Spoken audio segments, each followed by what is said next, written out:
Remember the time I told you, say, baby, let me lay down so you can fall back. You can fall back on me. Pour that. It's me and the string till you call back. Remember the time I told you, say, baby, let me lay down so you can fall back. Fuse, it's a pleasure. Thank you, bro. Thank you for having me. Yeah, I like this drink, though. Yeah, this is Bamboo. This is a brand that's in 60 countries. It's a rum. We're killing it. It tastes so sweet. Like, I think I'll end up being wavy at the end of this interview. We'll have to keep the interview as long as possible. You trying to kill me. Cheers. The series I do is called Self-Made. It's all about talking to people that have not only made it, but have had a journey to get there. Yeah. And I've had a chance to sit down with everybody from Rick Ross to Yemi to Nipsey Hussle to Post Malone when he was first starting. Yeah. And this is my first time in the UK trying to make it local, trying to make it special. Welcome Thank to London. you. I feel London is more open. We have a serious African scene here. Yes. And I call it like the hub for Afrobeats outside of Africa, you know, because everything kind of starts from here with Afrobeats and then kind of this flows to other countries, you know. So yeah, it's a big community here, the dancers, the musicians, the entrepreneurs, you know, the proud Africans, we're all here. You've been, I'm going on a tangent. You've been to the US. Yes. You don't see that there. No. Why do you think? Why do I think? I think, first of all, we have a lot more direct Africans in the UK more than the US. I think with the US, a lot of black people in the US usually don't really know the exact country that they're from. Yeah.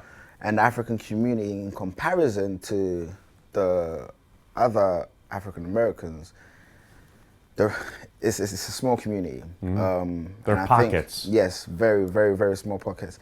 And I think there needs to be some sort of education in the African American community so they can understand that there's a direct link between them and Africa, because a lot of them resonate with being African more than African. Sorry, a lot of them resonate being more American more than African. Got it. So I feel like there needs to be an education to link them directly to Africa so they can understand that you are truly African before American, because I think the term African American is more American than African with them. And I think with just communication and with spending time with, you know, people like myself, they'll understand that they have a home in Africa, which that's where they're from. So if you were meeting somebody in the US, what would you want them to call themselves? If they're black, Yeah. African, before even black. Because even the term black doesn't really make sense, to be honest. It just doesn't. We're brown, you know. But I would say African more than anything, because the term black disassociates African Americans from Africa. Yeah. Because, you know, when something happens, you know, in New York, you know, if one of our people get killed or whatever and there's a protest, we say Black Lives Matter. Yeah. But when something happens in Mozambique, Yeah. like currently, it's a lot of our people dying in Mozambique, all of a sudden, it's not really Black Lives Matter. But if it was African Lives Matter, it covers all of us. Yeah. You know, because people in, you know, the US don't hear about what's happening in Mozambique because it's not Black Lives Matter. Yeah. But if It's it was lives matter, it's yeah. But if we really started from Africa, which is where everything starts from, then it covers all of us. You know, so really, we need to kind of close the gap between Black and Africa and realize that it's really one thing. We are all from Africa. So even like BET, Black Entertainment TV, it's Africa. Do you get it? And sometimes I feel like there's a disassociate between black music and Africa. It's African music. Yeah. You know, because we were taken from Africa. Yeah. And we should never forget that. And I think because we've kind of forgotten that and created that gap, you know, it's kind of disassociated them from who they are. Yeah. Because what you really are is you're a king, you're a queen. We had a royalty background. We were taken around 1619. It's been about 400 years since that happened. And in that 400 years, we've tried to fit in wherever we've been placed. Yeah. In the UK, I tried to be British. You know, I was born in London, but I grew up in Ghana as well. So when I came back to London, I had an African accent. And it was so hard for me because people didn't respect Africa, and they just assumed that we lived in the jungle and we live with animals. They didn't respect me as a child in school. So I had to fight my way through school. And also, my main mission was to get rid of my African accent so I could fit in. Because I realized that the perception of Africa was so terrible that I didn't want to be associated to it. I wanted to be cool, so I tried to be British. So all of us have tried to survive in the world that we've been placed in. African Americans want to be Americans so they can fit in, get your normal job, you know, so you can survive, or get a placement as an actor or whatever, so you can survive. But really, if we all came together and we told our own stories as African, which is a royalty background, you're from a place that's a kingdom that has so much natural resources. If we manage to push this agenda of beauty and success for Africa, any American would want to be associated with that. So if you know with success. Where does that energy from you, when did that kick in? Yeah, it kicked in from being in the motherland. It kicked in from, you know, I had my first hit was Azonto. Yeah. And it allowed me to travel across Africa, and I was just seeing so much beauty, so many beautiful people, the way they were dancing, so much talent. How old were you when you went? This is even just only 2011. So I was about, 2021? Yeah, no, I was about 22, 23. Yeah, so I saw so much. And I was just like, wow, I feel so cheated, because as a child, I really did disassociate myself as an African. So I truly you wanted to fit into something else. I wanted to fit in. So when I went back and I saw the beauty, I'm like, why are they not showing this on TV over there? Why does my teacher not know about this? How come my friends don't know about this beauty? You know, the landscape is beautiful. It's good for your soul. There's so many opportunities over there. You can make money. I know you can make money because I know successful Africans in Africa who are millionaires, billionaires, you know, drive crazy cars, own crazy houses, and you know, so I know, I've seen him. So when I saw that, I was like, wow, this is new Africa. It's not the same, and that's how my movement was born. It was born through my experiences across Africa. I saw a whole new Africa that the media was not showing. So I was like, no, it's time for us to tell our own stories. So I was doing that through my music. Whenever you see a music video from me, you see the culture of Africa. You know, and of course, music travels without any passport, without any judgments. I found it interesting because the song Azonto. Yeah. Did I say it right? You did, with an American accent. Yeah, I tried. But we say Azonto. Azonto. Nice. I'm from Chicago, New York, so it's hard. But I found it interesting. You're not in the video. Yes. So the idea was just to standardize the Azonto dance because it was very complicated. You know, how it's done in Ghana, and I just wanted people to just feel like it belongs to them. Yeah. So they can put up their own videos. Yeah. That was the whole purpose of that video, and it did just that. Yeah. Soon as we put it up, people from Australia put up their own video. Paris, so many countries, you know, from across the world put up their own video. If you go online and you type in Azonto, you see all types of people doing the dance, and it just went crazy. It's probably one of the most viral songs, you know, in Africa. But I've seen the video, and you watch it, you can't stop watching it. You kind of want to see what's next. It just makes you smile, and I think. But there's no I think the thought process to say, I just want to show the dance, and with the faces and the mask, it's like, I don't know, is he behind there or not? Yeah, that basically was a little mystery behind it, who's behind the masks. And it was just an exciting time, and it really did a lot for Afrobeats, you know? Did you, was there one moment when you went to Ghana where you're like, I get it? Was there, because it takes me a while to figure out life. Yeah. You figured it out at an early age. I mean, I'm still figuring it out, but But you have a passion. Do you see that? Yeah, no, it hit me when I was in Ghana, and I almost cried because I think the moment was like, I've been lied to kind of moment. Yeah. You know, because I was seeing happiness, which to me is success. Seeing happy people, and even the people that didn't have much were happy. So I had a realization of, I want to make music for these people. Yeah. And not just that, the world needs to know that it's not about, Africa is not poverty, it's not about famine, we're not fighting each other. You know, Africa is happiness, Africa is success, Africa's talent, Africa's fashion, you know, Africa's business opportunities, you know. I know because I've seen other, you know, cultures in Africa. I've seen the Chinese in Africa, I've seen the Europeans in Africa, you know, I've seen the Lebanese in Africa, but I don't see Africans in Africa. So I had a moment that the reason why they're not there is because of what they've been fed. Because if you know, or if you've noticed, anything that's shown on TV that's Africa tend to be, let's raise money for these kids who are dying. Yeah. It almost pays Africa to be a charity case, but it's not that. You know, because the same poverty that's in Africa is the same poverty that's in America. I've been to LA, I've been to Crenshaw, I've been to all these hoods in America, and I see poverty there too. But America does not choose to showcase that when they're speaking to the world. So it's like there's good and bad in every country, but why is it that they like to pick the negative from Africa and showcase it? It's because we allow them. So now we need to tell our own stories. So that's the moment I had, us telling our own story. But how does an individual, because most people I talk to, they're talking about their music, their profitability. You're literally choosing not to talk about that. How do you inspire me to want to do more. Like I feel bad about myself, I'm not doing more.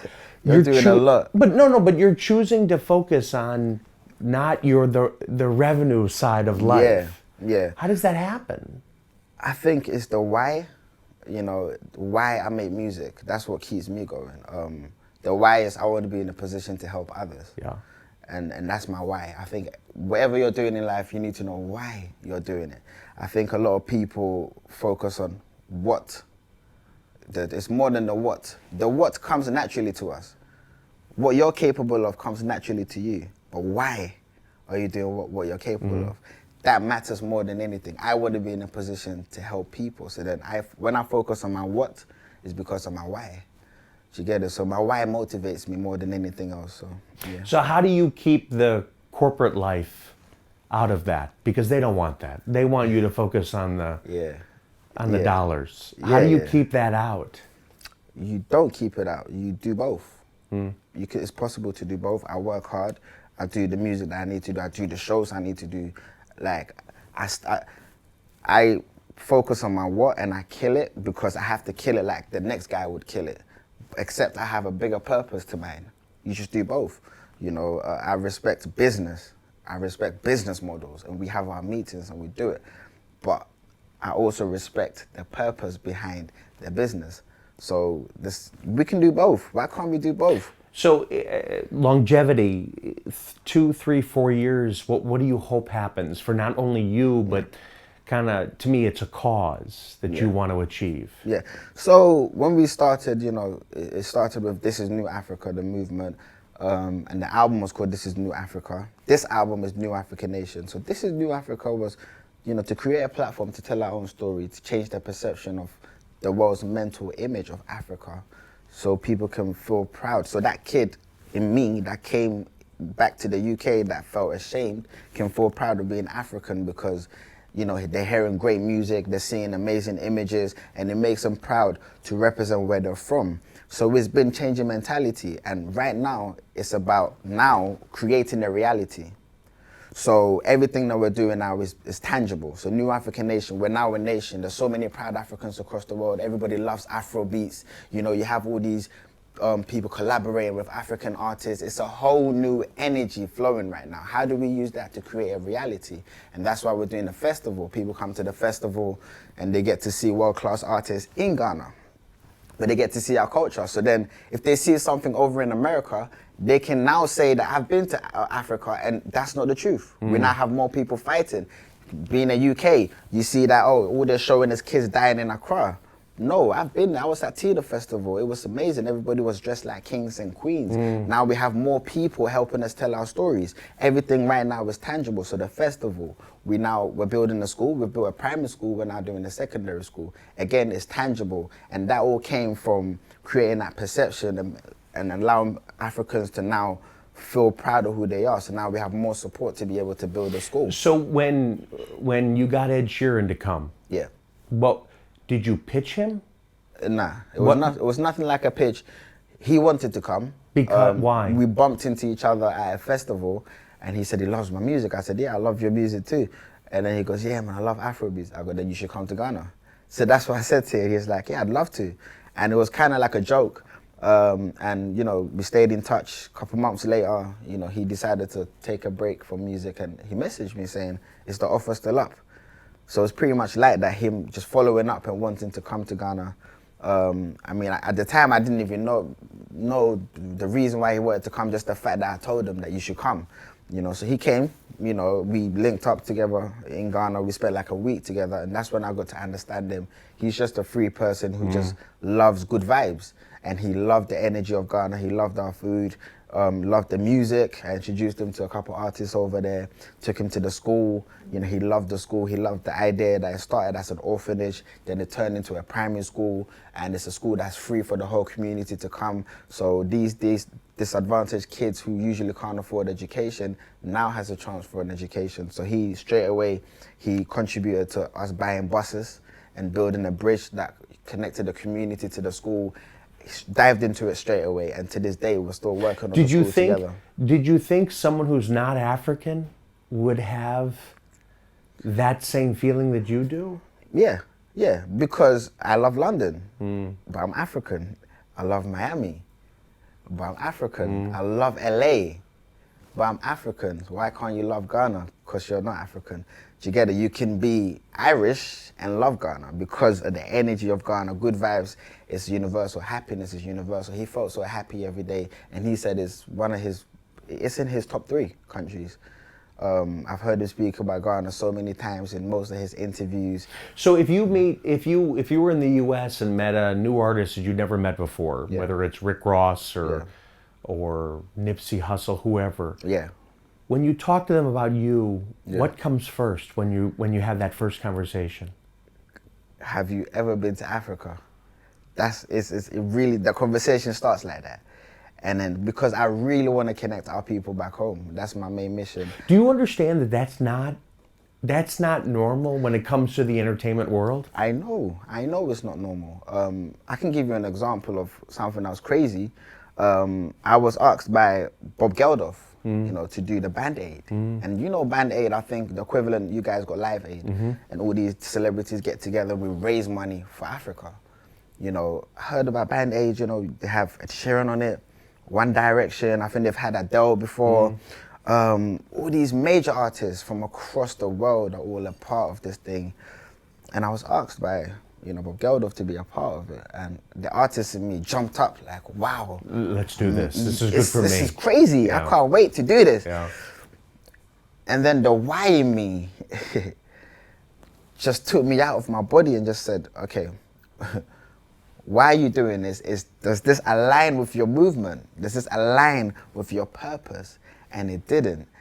So my purpose has always taken a lead more than my artistry and, you know, the excitement of being an artist and going to the clubs and enjoying the celebrity lifestyle. My purpose has always led me. So then I took a step back and I realized that, wow, so these are the same images that I was watching when I was a child. When I was seeing kids with flies around their mouth, people dying, and they say give $2 a month or £2 a month. This is the same thing I was seeing. I cannot be a part of this because I know that in the long run it cripples Africa because people wouldn't want to go there and invest in that country or even just go on holiday to Ghana or to Uganda or to Zanzibar. It wouldn't make them want to go there because they think they're going to die. So they'll just give their $2 a month and they'll just move on with their life. So I started having all these thoughts, and then I said, but people go to Vegas and spend 20K a night. People go to Miami, spend 100K a night. But it's the same, we all have problems, but people wouldn't come to Ghana and spend 20K a night. Why? Because you don't think it's a place where you can have a great time because you think it's just poor people and you might die. So in the long run, Africa gets shortchanged. Ghana gets shortchanged. We get $2. Miami gets 20K. UK gets 50K. But we get $2 a month. We're shortchanged. It's unfair. In the long run, we get crippled. So all these thoughts went through my head.